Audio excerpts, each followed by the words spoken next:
Greetings and welcome to another episode of the Great Montana Conspiracy.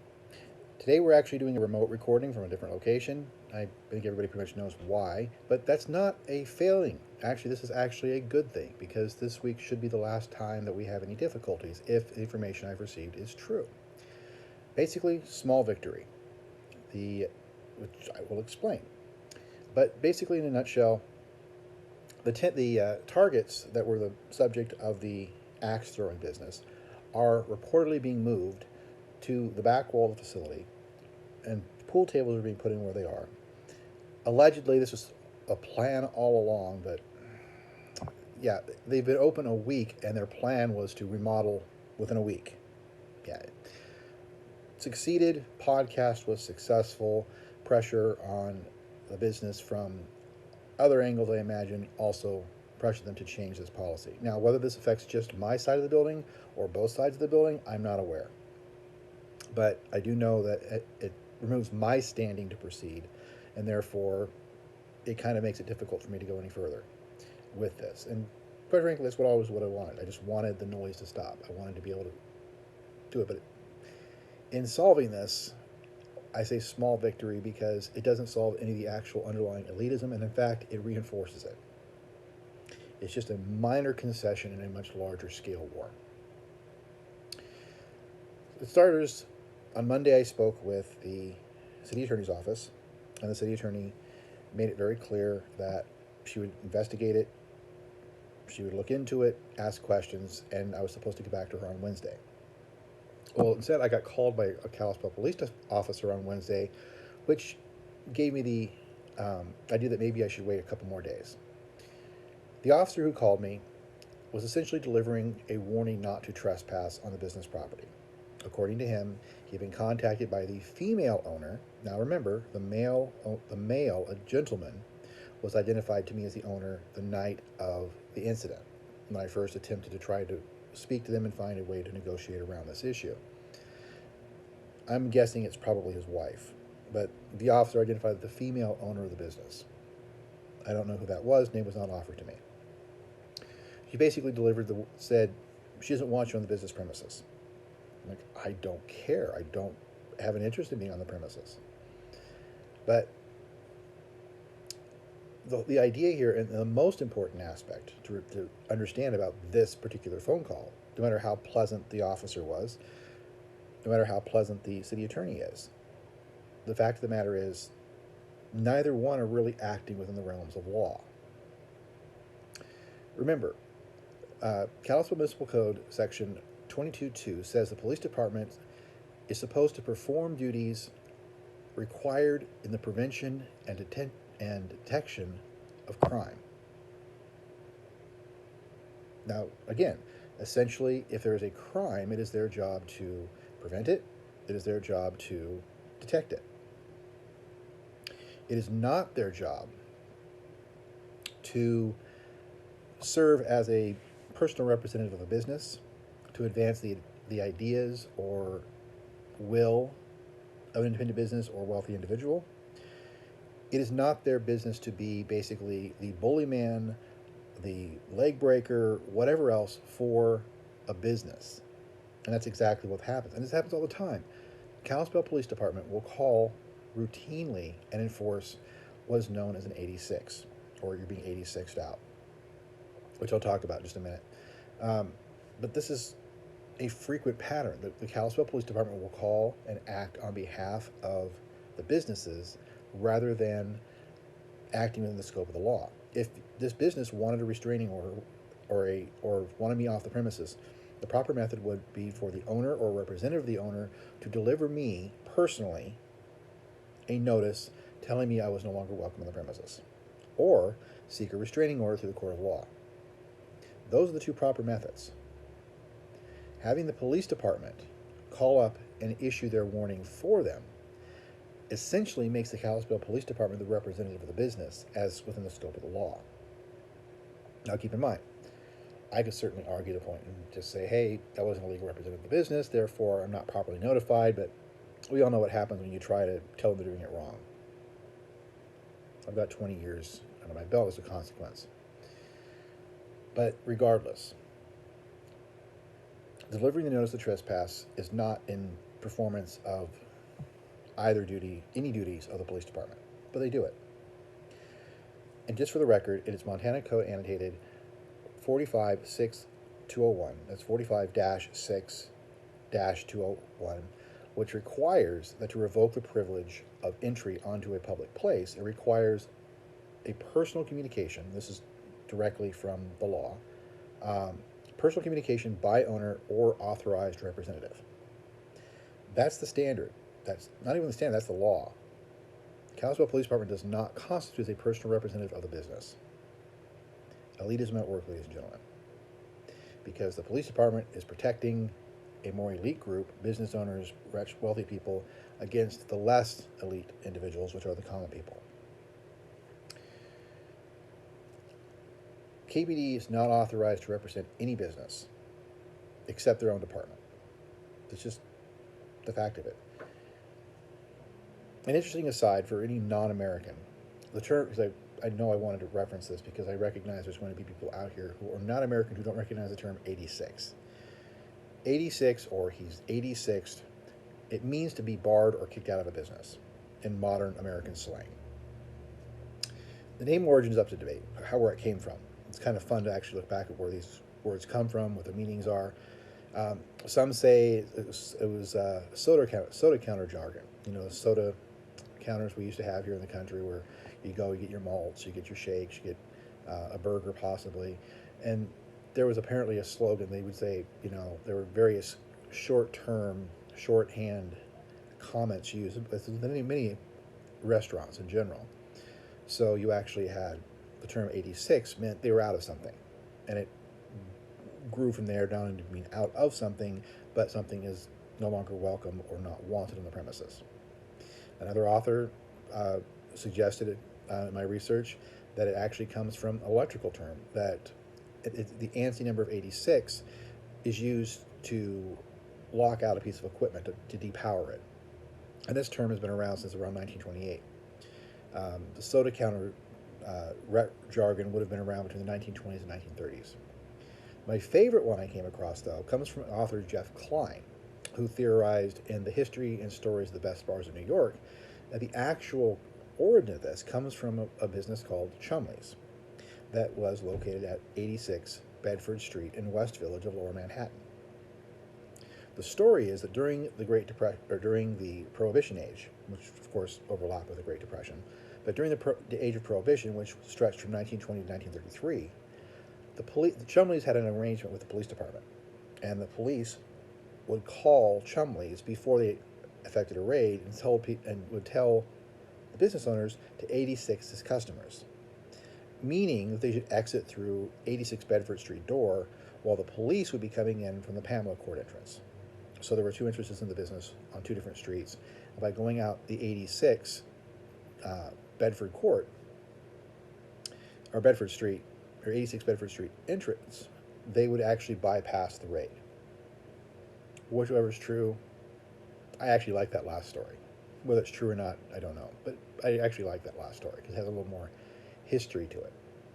But it probably did, you know, the most common story I've come across is the soda jargon, so it probably comes from that.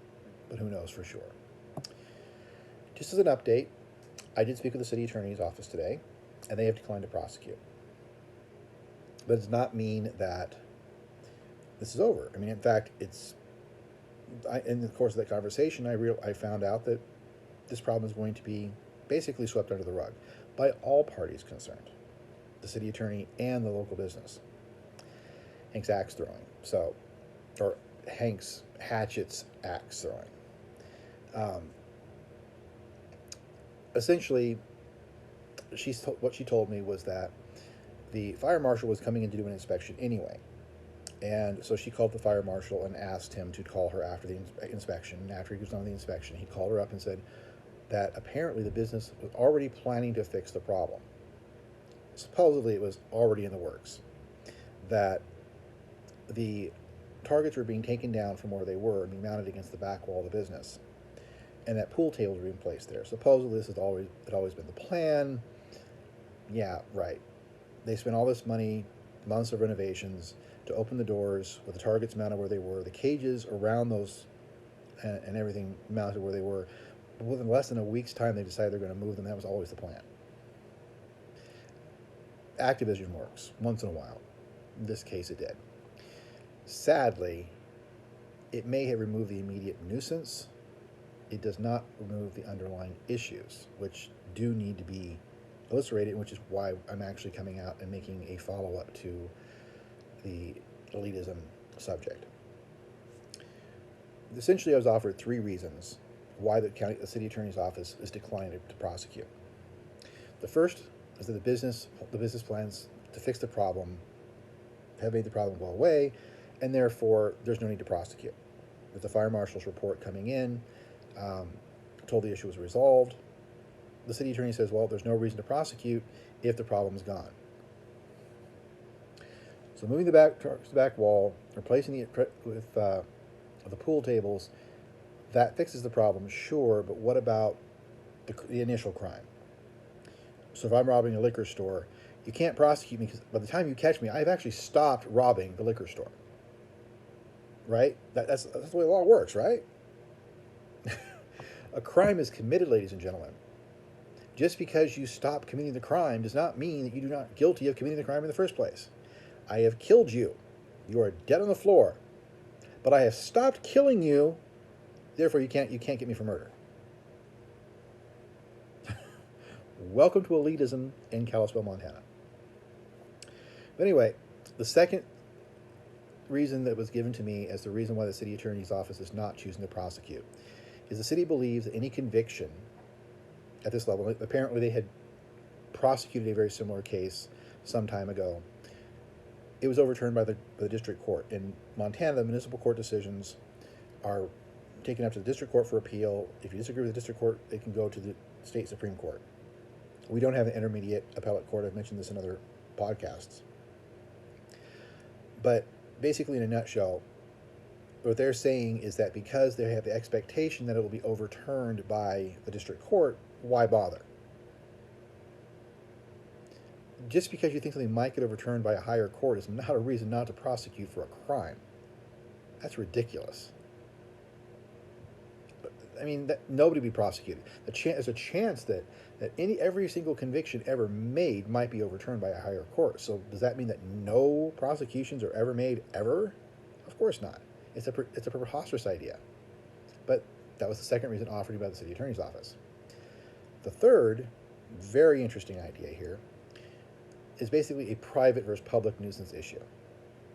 And this actually stems from the reason for the district court casting down the previous decision. Essentially, they decided that the district court, who we just know I love and support with all my whole heart, and if you can't hear the sarcasm dripping from that, please pay attention to what I'm saying. Sarcasm.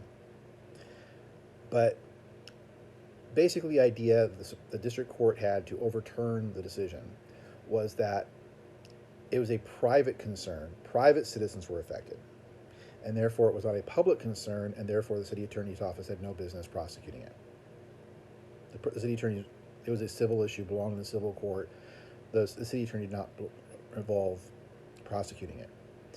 So in other words, because it was done against a private person, a private party, a citizen, a common person, it did not justify the city attorney's prosecution, and therefore the district court overturned it on that ground.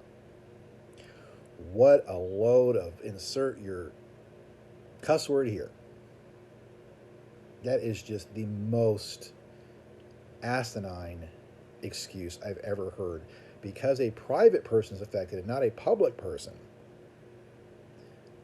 we don't want to consider it a crime. We don't want to prosecute if a private person is bothered by the crime. We only want to do if it's a public nuisance to a larger group or possibly to a more wealthy individual. That's preposterous. Okay, once again, let's go back to the murder example. I shot this guy. He's on the ground. I've got the gun. If I'm the mayor, I'm not saying the mayor's going to shoot somebody, I'm not accusing the mayor of anything, but if I am the mayor and I just shot somebody, does that mean that because it was only a private person, common person on the ground, no need to prosecute? The victim was a private party, a common man. No need to prosecute. Flip the scale, private person shoots me, the mayor. I'm on the ground. Do you think he's going to get off in the same treatment? Of course not. Elitism at work. But that's the ration. I'm not saying that's how it would work. Not by a law. I would hope it would not work that. I don't care if it's the mayor or the president of the United States or E.T. comes and shoots somebody. I would hope that person will be held accountable, arrested, charged, etc. And don't even get me started on Trump's statement that he could stand on the corner of 57th in New York and shoot somebody and get away with murder. Let's not even go that direction. Just settle it. I would hope that any murder from any person to any victim, regardless of social status, would be investigated and prosecuted.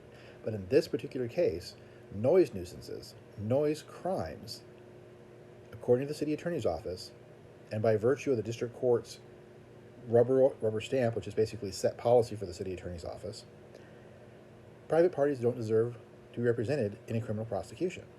If it is a private concern, if it is a private nuisance, then the crime is justifiable, and the private person has to go to court, waste their own money, and sue. Once again, ladies and gentlemen, right back to the 14th Amendment. And I bring back the 14th Amendment a lot. Equal protection of the law means equal access and treatment under the law. If a wealthy person can receive prosecution on their behalf from the government, then a poor person can do the same. And oftentimes, the common people don't have the money, the knowledge, or the skills to go to court themselves, much less hire an attorney to do it for them. They simply don't have the money, they don't have the resources. There's a gross wealth divide in this country. You have the well-to-do and you have the poor. And the middle class is dissolving, it's disappearing. It's in 10, 15 years, we're going to have primarily like only rich or only poor. The middle class is vanishing. Maybe 20 years, we won't have a middle class, or not one to mention, not one of any significance. This is an example of how that happens. The common people do not receive fair representation or equal representation in the application of law and government. What do we do when private individuals do not deserve representation or prosecution from the state if they're victims? I mean, the state doesn't have a problem prosecuting them as criminals, but if they're the victims of crimes, they don't deserve to be represented through the prosecutorial and criminal process? What does that say about our country? What does that say about our county, our city, anywhere that's allowed? In the day, I got what I was personally after. I got my quiet enjoyment of my rental property, and as of next week, I won't have to worry about this remote problem or any other issues. But it doesn't matter, because crime may have stopped, but it was still committed. They should be accountable for what they have done. Do I think they need to go to prison for 20 years? Of course not. But, an example needs to be set. I guarantee if I'm blaring my music super loud, like I said, let's go back to the last episode's example. If I'm throwing pebbles outside their window and they ask me to stop and I just keep doing it, and then eventually, well, you know what, I'm tired, I'm going to go away. So the time they come and talk to me, you were throwing pebbles at his window, I guarantee they're still going to cite me, they're still going to fine me, they're still going to possibly put me in jail for throwing pebbles outside their window. But they can throw gigantic, heavy, monster, I'm exaggerating a little bit, but they can literally throw whatever they want at my wall. In this case, as I understand it, the hatches are about that tall. As I understand, I've not actually personally held one. But the idea is they're weighted, they're heavy, they thunk really loud in the wall, and hundreds of these were echoing against the wall. They were inciting their customers to do it. They were accepting money and encouraging them to come in, advertising to the general public to come into their business for this purpose, committing a crime. And yet, because a week later they decide they're going to fix the problem, they don't get prosecuted. I stopped robbing banks, so you can't prosecute me anymore.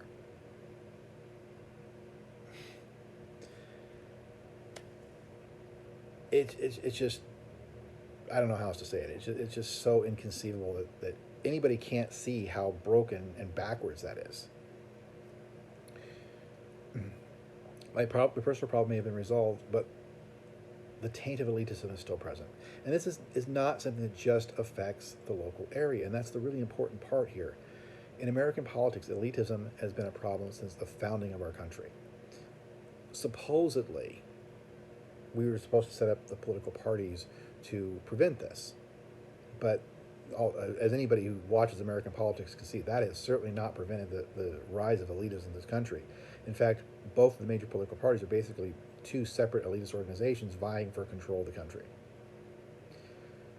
This problem has become more proportionately problematic. It has become worse since mass media, television, the internet, all this mass information and mass access to being able to advertise and reach out, and the money it takes to do that. That is the key. That's what makes this elitist, is the fact that only the wealthy can advertise, only the wealthy can buy time, only the wealthy can promote advertising campaigns. During most elections, news agencies actually track who raised the most money. I'm not kidding. Look at the last presidential election. They were all over how Bernie Sanders raised more money than any of the other candidates from grassroots organizations, small people sending small amounts of money in, compared to the Republicans and Democrats who were receiving these large financial campaigns. They were talking about whether Trump was outraising Biden, whether Biden was outraising Trump, whether Hillary in previous elections, whether Hillary was involved, whether she was doing it, all the way back, at least 10, 15 years.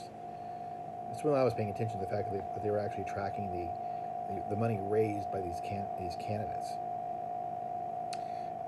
The average American simply cannot reach their political goals. They can't reach political goals at all. It requires money to campaign and lobby. You either have personal wealth, or you have the support of wealthy special interests, which in and of themselves are the elitist groups that want influence in government. Suppose the creation of political parties is supposed to fix this. Obviously, it has not. There are only two dominant parties in our country. We have Republicans and we have Democrats. The Republican and Democratic parties force compliance of the independent parties, the independent individuals, by hosting primaries. In order to vote on primary issues or candidates up for primary election, independents have to declare themselves a Democrat or Republican for the purposes of the vote. There is no independent ballot. You have Democrat or Republican. That's it. And then that influence, the structure, the voting structure, impacts who actually ends up seated in levels of power and influence. 96% of congressmen today have college degrees. 1/3 of the presidents of our country have attended Ivy League colleges. Ivy League is like the top 8 tier, highest, most qualified, wealthiest colleges. 1/3 of our presidents have attended Ivy League schools. Every president since Harry S. Truman has had a college degree. He's been a college graduate. The majority of men and women in Congress practiced law before they ever became candidates. In fact, the dominant pre-work, the dominant field of expertise coming into congressional Congress as of this year is public service, law, and business. These are all people with degrees, all people with money, all people with influence. And then you have the other side of the scale. Women are outnumbered 3.5 to 1 in Congress. The minority races are outnumbered 2.5 times to 1 in Congress. Essentially, the nation's laws are made primarily by well-educated white men. This does not even come even close to resembling the national population. When the problems are this prolific at a national level, how can we not have this problem be worse at the local level? As I've mentioned so many times in so many previous podcasts, Montana just takes the problem that exists on a national scale and blows it up. Blows it up and makes it so much worse. And everyone accepts it. It's the status quo. It's what it's supposed to be. It's how it's always been. This is just the way it is. These are all these things that come out and everyone says them and they don't mean anything other than the power you give them. If I say the sky is blue, it's blue until someone else comes along and convinces the population that the sky is red. It's subjective. But if all we're saying is, this is the way it is, this is the way it's always been, this is what we're supposed to do, this is how it's supposed to be done. No. When I was arrested, and the first thing, I read up, I did a crash course on criminal law. I didn't have experience in criminal law prior to being arrested and thrown in jail. I did a crash course reading through what books I could get access to, learn the process, wanted my probable cause hearing, wanted to go into the court and have my day and challenge the evidence brought against me, challenge the idea that this was a retaliatory prosecution because I filed a lawsuit against the city of Kalispell. I laid out the curriculum, what I wanted to do. My attorney's immediate response, Edward Gutierrez Faya, his first response was, we're in Kalispell, that's not how we do law here. And that remained his persistent opinion the entire time he represented me. We don't do it that way. I don't care if that's the way you think it's supposed to be done. I don't care what's in the law books. That's not how we do it here. Because everyone accepts that as an excuse. It's the way it's always been done. The cops shoot black people. Well, it's always been that way. No, that's not an acceptable answer. That's not an acceptable reason. There's no justification in that defense. You know, somebody goes out on a date and gets raped. Oh, boys will be boys. No! Boys are not boys. Boys are not all rapists. They are not. And to say that boys will be boys is not justifiable. Bullies in school, same difference. Bullies beating up on smaller kids. When the school passes over and says, oh, they're just being boys, they're just being kids, what are you going to do? Stop them! What they are doing is a crime in the society in which they exist, and if they learn it's acceptable at grade school level, they will learn that it's acceptable at adult level, and they will find positions where they can abuse that position or gain influence, and they will simply run amok, and we end up with what we have here.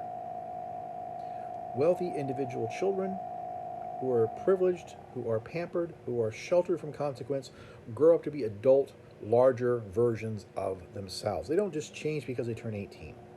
They don't stop because they get some money under their belt. They don't stop because they are in a position to have influence or set an example for the community. One of the worst examples of politics, and don't get me wrong, I like Ronald Reagan. Okay, I think overall he was a good president.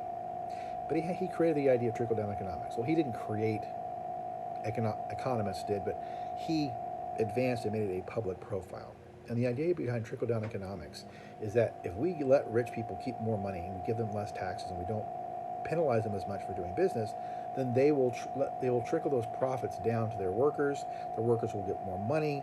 The wealth will trickle down to the poorest member of society. Trickle-down economics. Even if you don't know the historical example behind this, surely you must see how this doesn't work. Surely you must see, hey, if I get a raise of $50 in my check, am I going to go find a homeless person and put it in their cup? Of course not. I'm going to spend it on myself, or I might just, open that savings account I've been wanting to do.